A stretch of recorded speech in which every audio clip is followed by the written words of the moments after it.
तिथे अजित पवारांनी अर्थसंकल्प सादर करताना अनेक घोषणा केल्या। त्यांच्या काही घोषणांचं स्वागत झालं तर काही जणांची निराशा झाली।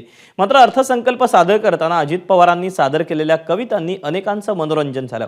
तुम्ही अजितदादांच्या कविता मीम्स केल्या असतील तर पुढची 2 मिनिटं कुठेही जाऊ नका, पाहूया अजितदादांनी कशा पद्धतीने आपल्या कविता सादर केल्या। लाडक्या बहिणी मिळाल्या धन्य झालो, कोटी 12 प्रियजनांना मान्य झालो, विकासाची केली कामे म्हणून आम्ही पुन्हा आलो। अध्यक्ष महोदय, महाराष्ट्र आता थांबणार नाही, विकास आता लांबणार नाही। सुविकसित पायाभूत सुविधा, मुबलक नैसर्गिक संसाधने आणि कुशल मनुष्यबळामुळे महाराष्ट्र हे नवीन उद्योग स्थापित करण्यासाठी आदर्श राज्य आहे।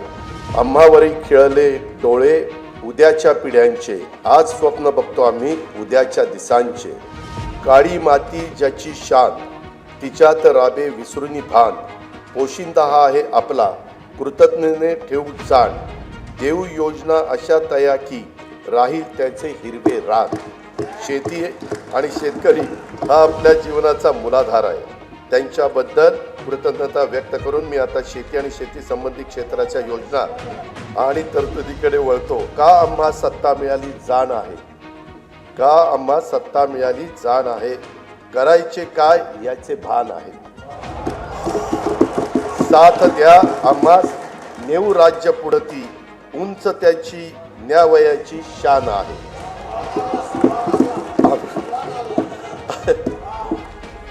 सुभान अल्लाह म्हणायचं नाही, ते शेरशायरीला म्हणायचं। भाव फुलांना पायी उधळून, आयुष्याचा कापूर जाळून, तुझे सारखे करीन पूजन, गीत तुझे मी आई गाईन, शब्दोशब्दी अमृत ओतून। अध्यक्ष महोदय, हा अर्थसंकल्प म्हणजे विकास चक्राला गती देण्यासाठी संकल्पना आणि कृती यांचा घातलेला संतुलित मेळ आहे।